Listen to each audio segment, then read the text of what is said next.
All right, guys, so the price of rice continues to climb up every single day, and also many are grappling with a fluctuating cost of the staple food. However, Indonesia is home to a diverse alternative, or a diverse set of alternatives to rice. And to talk more about exactly that, joining us today is Helianti Hilman, the Javara Indigenous Indonesia founder and executive chairperson. Good morning, Heli. It's very nice to have you in the studio. Thank you for having me. Of course. Now, let's cut right to the chase. I mean, every time the price of rice rises, the entire society does feel a little bit of distress. In your point of view, what makes rice not just a daily consumption, but a culture that is inseparable from life? Where does that come from, really? That's very interesting because actually it's a policy-driven kind of habit. Because when we look into our ancient wisdom, our indigenous habit, we used to have very diverse in terms of source of carbohydrate. Right. So it's only the last 30, 40 years that actually rice is imposed and become, our daily main diet.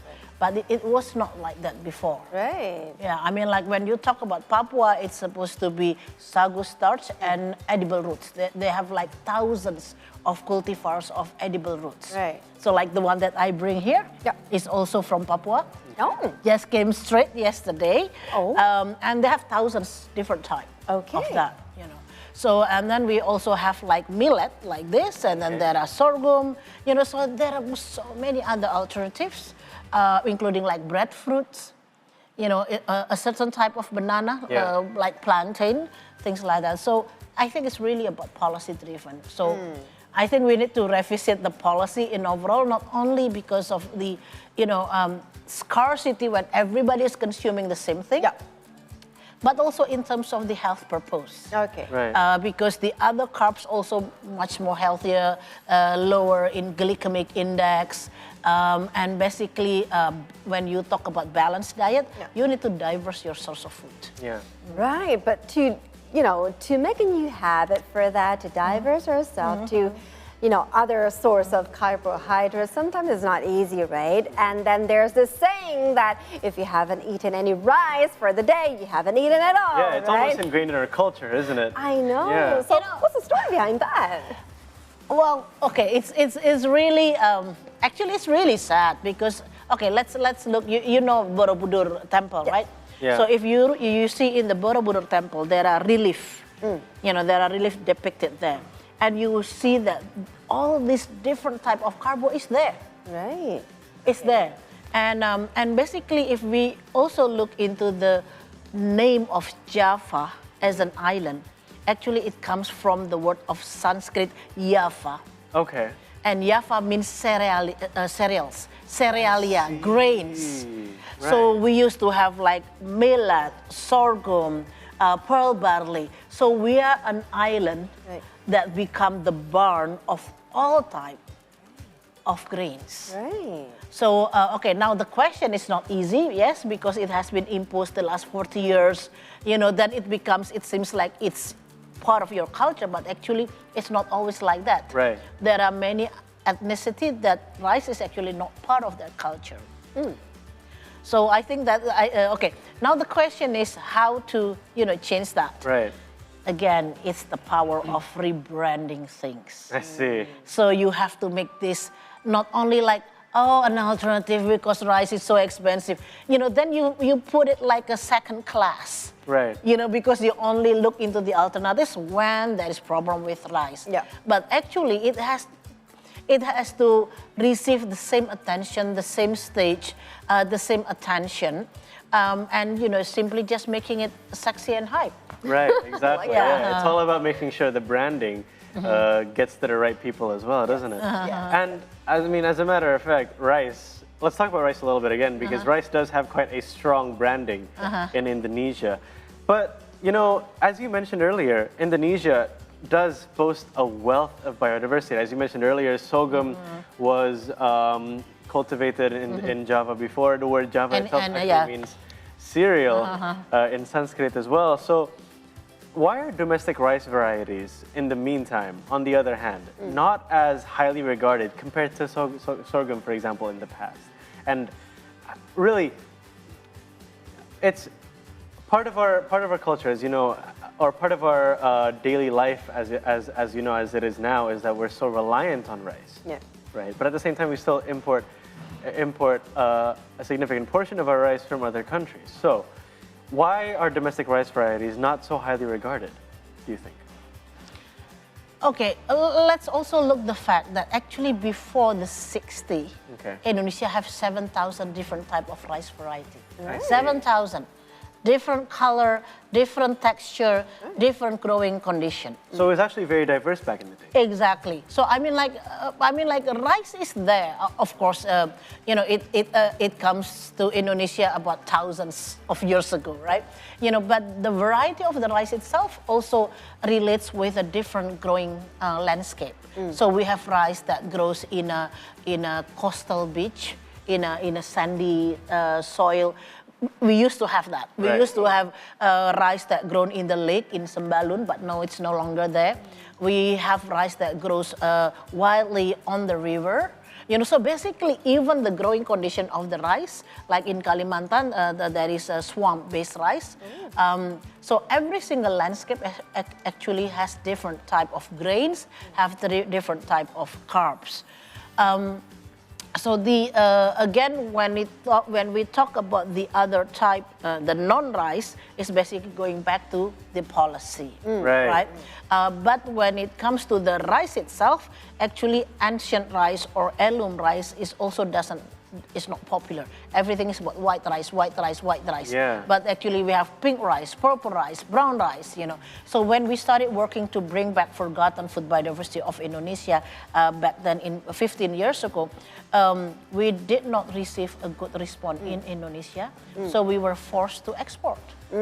Only when we gain branding and reputation from export, and then all of a sudden everybody, oh, this is cool, you know, the Michelin star restaurants are using it, or you know, and then everybody started to, you know, like put attention. So the first country that appreciated our ancient rice collection was Italy. Yeah, we've been exporting to Italy since 2012. Very specialty rice. So so basically, it's becoming the power of branding. Right. You know, so at the end of the day, if we also want to put the other on the central stage, we need to work with the chefs, we need to work with food bloggers, we need to work with, you know, opinion leaders, basically, you know, to sort of like shifting. Of course. Perspective. Now, still talking about rice. So rice, as you mentioned, there are lots of colors of the rice, the type of the rice itself, right? So rice equals to carbohydrate. Now, so if we're talking about carbohydrate, it's not just going to be from the rice itself. There's always lots of alternatives that we can actually choose itself. But, you know, some people are strictly persist on having just rice, and like telur dadar, as we say, or omelet, and also there's sambal, which is a very good combo, yum. But anyway, there's also alternatives for the carbohydrates itself. So can you enlighten us, what are the alternatives that we can have here in Indonesia other than rice, corns? Yeah, so okay, let's categorize the source of carbo into 3 classifications. Yes, please. One classification is related with grains. Millet, sorghum. Here in Indonesia, they call it as hanjeli. In English, it's pearl barley. Barley, pearl barley. And then of course there are corns. And Indonesia, in Kisar Island, there are 14 different types of color. Of the corn. I know, look at this. You know, from the black to the orange to the red to the pink. Purple, you know. Of course, this one is actually not endemic Indonesia. It comes to Indonesia through the ancient trades and then through the colonialism.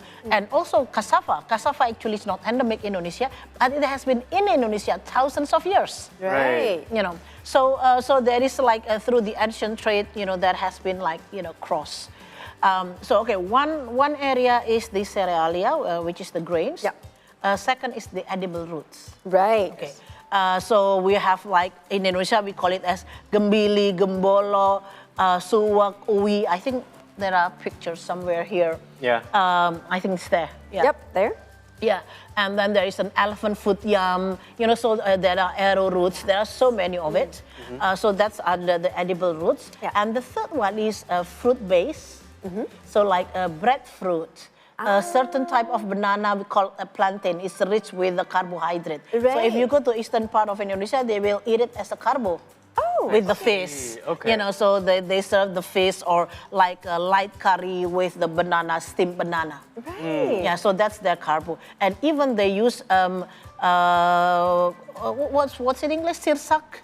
Sour right? Sour soup. Sorsuk, yeah. So raw sour soup is actually the carbo for the people in a tribe in Jailolo. Really? Yes, but the raw one. The raw so one, it's right. almost like, it tastes almost like breadfruit, but it's a little bit, has a sour kind of taste. So that's a fruit base. So grain base, root base, and then fruit base, and the other one is starch base. Starch. So starch is like sagu. This is sagu from Papua. of course. Here. Yeah, this one. This one. Oh, this one, yes, right. Starch. There you go. And then also the starch can come from sagu, can come from aren, arenga. And then also there is a plant that nobody knows. It's called gebang. Gebang. So have you been to Komodo Island? I have once, yes. Okay, the guide might show you there are plants that the baby of Komodo likes to hide inside that tree. Yes, I've seen So that. yeah. actually that was their carbohydrate in those old days before it becomes a conservation area. Their source of carbo is from the starch of that gebang tree. Okay. So basically there is no area in Indonesia that doesn't have source of carbo. Right.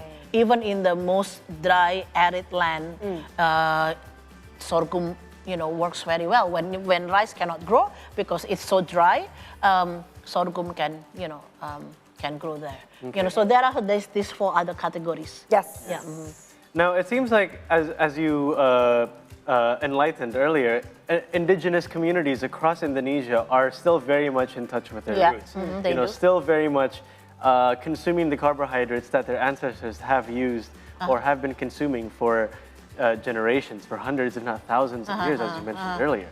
But, we live in Jakarta at the moment, and some of us are looking for a way to enter these or try consuming these Alternatives? carb alternatives, but it's always kind of more difficult, as you would know, compared to looking for just rice, for example. So, which of these produces are most readily accessible to people who live in cities like Jakarta?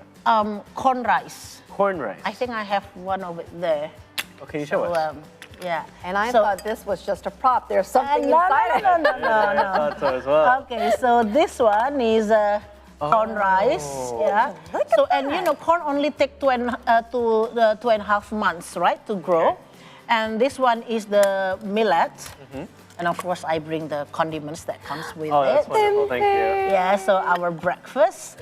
So basically, that's the corn, and then this is the millet. Right. So this works very well when you want to eat it with sambal and things like that. It works perfectly. Really? You don't really felt like, like substituting rice with bread, for example. Right. It was like, it's so different. Right. But, basically you can still use your sambal, whatever your daily lauk, Yes. it still works with this. Now, let's talk about corn, for example. Corn only take 2.5 months to Right. grow, and then you can grow it in pots. You can only grow- You don't have to really have a soil. I grow corn in my house in pots. But seriously, is it that easy? Because I don't know.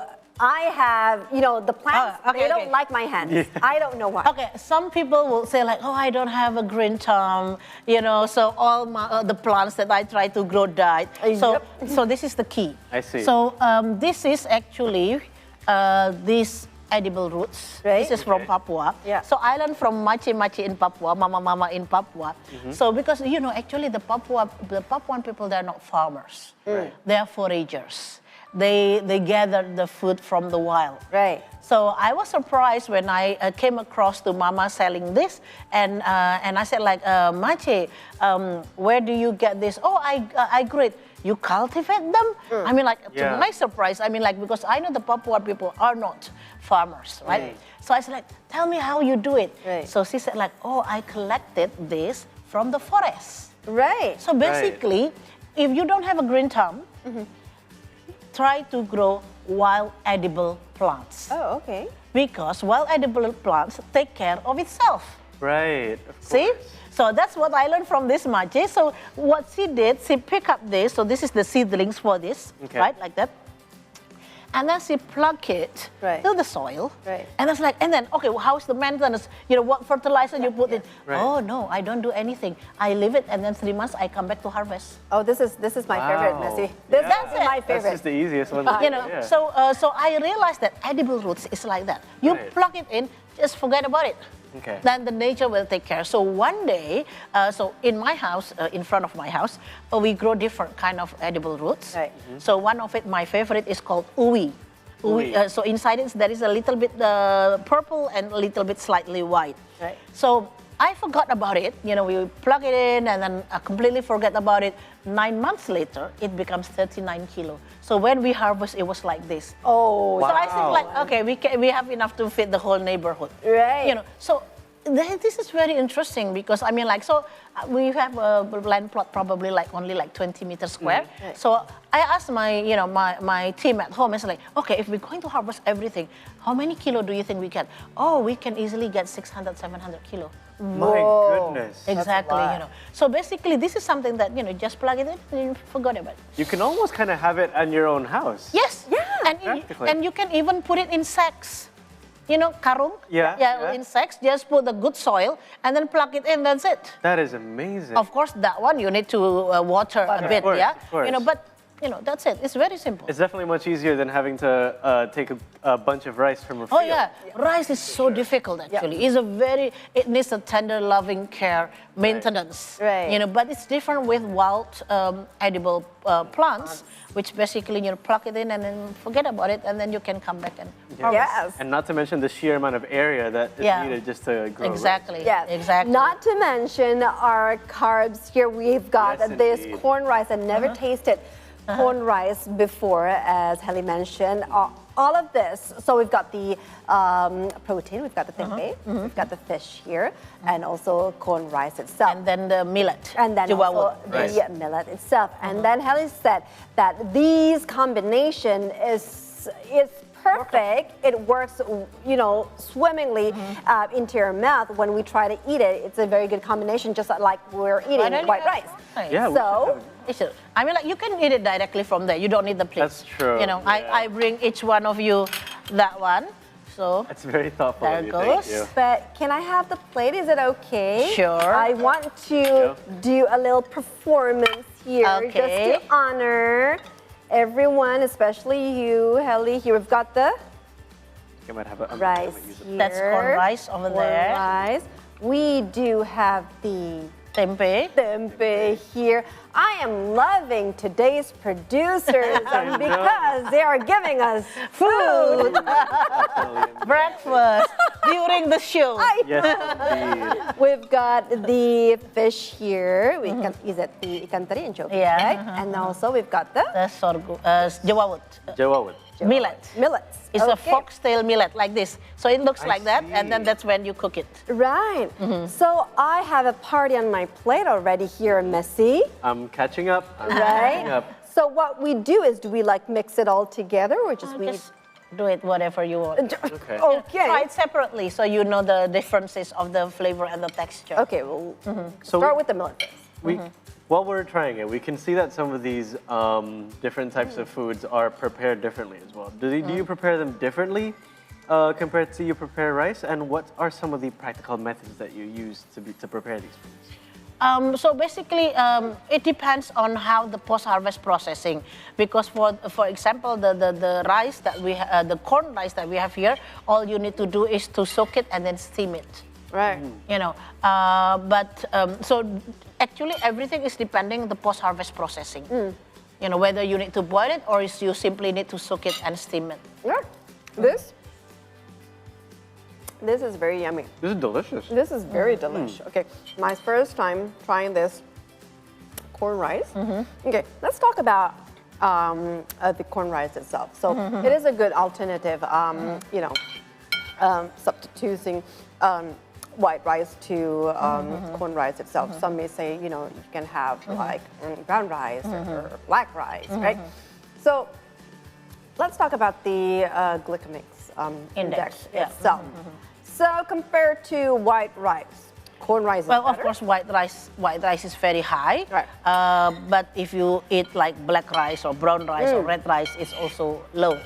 But we have the habit of eating the white rice, right? You know. Right. But with the corn rice, and also with the corn rice is basically medium level. Right. So white rice is like high glycemic index. This one medium, and then this is low. And the millet is low, and then also sagu starch is also low. Yeah, and then all the edible roots basically is a low glycemic as well. And I also bring this one is cassava rice. Okay. The Javanese will call it as oyek. I just got that from Banjarmasin, from a farmer, a cassava farmer in Banjarmasin. Right. And they turn it into oyek, which is a Javanese type of rice, turning cassava into rice. Oh, look at this. We've got spaghetti, healthy It's one. from cassava. It's from cassava. Look at that, guys. You don't need to eat rice every single day. You can have spaghetti, healthy one. I just want to mention as well, the experience is exactly the same as eating rice, isn't Yes. it? Yeah, Exactly the exactly. same. I mean, It you is. can easily work with like sambal and whatever, rawon, whatever that, you know, rendang.